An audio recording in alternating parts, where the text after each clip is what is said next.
নমস্কার বন্ধুরা, welcome back to live আড্ডা ফুটবল। তো বন্ধুরা, আরও একটা নতুন ভিডিওতে তোমাদের সকলকে স্বাগত জানাই। বন্ধুরা, ভিডিওটা শুরু করার আগে তোমাদের কাছে একটাই অনুরোধ, সেটা হচ্ছে যে আমাদের এই চ্যানেলে যারা প্রথমবার তারা কিন্তু অবশ্যই আমাদের এই চ্যানেলটাকে সাবস্ক্রাইব করে 5 টাকা বেল আইকনটি অল করে রাখবে, যাতে সবার প্রথমে এরকম খেলার আপডেট তোমাদের কাছে পৌঁছে যায়। তো বন্ধুরা, আজকে কিছু আপডেট তোমাদের সঙ্গে শেয়ার করার আছে মোহনবাগানকে নিয়ে। তো এই ভিডিওতে তোমাদের কাছে মাত্র 100টা লাইকের আশা রাখছি। তো তোমরা আশা করি 100টা লাইক কমপ্লিট করে দেবে এই ভিডিওতে।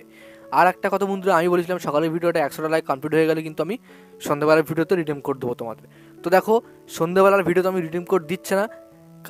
আজকে এই ভিডিওতে 100টা যদি কমপ্লিট হয়ে যায়, এবং ওই ভিডিওতে কমপ্লিট হয়ে গেছে অলরেডি, এই ভিডিওতে যদি 100টা কমপ্লিট হয়ে যায়, তাহলে কিন্তু অবশ্যই আমি সকালবেলা তোমাদের জন্য দুটো রিডিম কোড একটা ভিডিও দেবো কালকে সকালের ভিডিওতে। তো তোমরা যারা এখনো লাইক করো প্লিজ একটা করে লাইক করে দাও। তো এবার আসি খবরে। তো বন্ধুরা, আমরা সবাই জানি সিজনের শুরু থেকে দিমিত্রি পেত্রাতোস মোহনবাগানের অন্যতম এক সেরা খেলোয়াড়।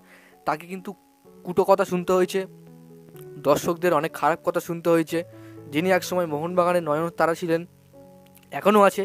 তো অনেকে বলছে যে দিমিত্রি পেত্রাতোসকে বাদ দিয়ে মোহনবাগানে অন্য কোনো প্লেয়ারকে আনার কথা। ইভেন অনেকে বলছিল এবং অনেক জায়গা থেকে শোনাও যাচ্ছিল যে মার্টিন বয়েল নাকি দিমিত্রির জায়গায় আসবে।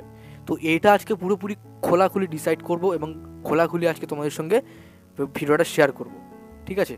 তো দেখো, দিমিত্রি পেত্রাতোস এই মুহূর্তে অনেকে বলছে ফর্মে নেই, কিন্তু তিনি 5টা গোল অলরেডি করে রেখেছে। তিনি তার কাজটা কিন্তু অলরেডি করে রেখেছে। এবং যারা খেলা দেখেন তারা হয়তো জানে না যে দিমিত্রি পেত্রাতোসের অ্যাটেম্প্ট অনেক আছে, অ্যাসিস্ট আছে, গোল আছে 5টা। তো তিনি ফর্মে না থাকা সত্ত্বেও মোহনবাগানের হয়ে 5টা গোলও করে রেখেছে তিনি। তো সেক্ষেত্রে দিমিত্রি পেত্রাতোসকে নিয়ে কিন্তু কোনো রকম কোনো খারাপ কথা বলে আমাদের লাভ নেই, কারণ একটা প্লেয়ারের একটা ফর্ম কিন্তু পুরো সিজন থাকে না, এটা আমরা সবাই জানি। ব্যারোটোর বদলে আমরা দেখেছি, ব্যারোটোর কথা আমরা সবাই জানি, কাতসুমে নাকায়ামার কথাও সবাই জানি। তো দেখো, একটা প্লেয়ার প্রত্যেকটা সময় নিজের ভালোটা দিতে পারে না। তো এক্ষেত্রে অনেকে বলছে দিমিত্রি পেত্রাতোসের বলে অন্য প্লেয়ার আসবে, দিমিত্রি পেত্রাতোসকে স্যাক করে দেওয়া উচিত। তো এইসব কথা কিন্তু পুরোপুরি ভুল কথা। এবার আমি তোমাদের যে রিয়াল খবরটা সেটা দিই। দেখো, দিমিত্রি পেত্রাতোসের সাথে যে খবরটা বেরিয়ে আসছে, লিগস খবর, আপডেটটা সবার প্রথমে দিচ্ছি। দিমিত্রি পেত্রাতোসের সাথে কিন্তু মোহনবাগান আরও 1 বছরের ডিল করে নিতে পারে। অর্থাৎ যত অবধি ডিল আছে মোহনবাগানের সাথে দিমিত্রি পেত্রাতোসের, তার সাথে কিন্তু আরও 1 বছরের ডিল করে নেবে মোহনবাগান। তো সেক্ষেত্রে মোহনবাগান ছাড়ার কোনো প্রশ্নই উঠছে না দিমিত্রি পেত্রাতোসের এই ক্ষেত্রে। এটা কিন্তু তোমরা ভুলেই যাও, যারা ইস্ট বেঙ্গলের ফ্যান আছো তারা ভুলেই যাও টোটালি এই কথাটা, যে দিমিত্রি পেত্রাতোস তিনি মোহনবাগান ছাড়বে। ওকে, তো এইসব ফেক নিউজগুলো ছড়ায় অ্যাকচুয়ালি ইস্ট বেঙ্গলের ফ্যানরা।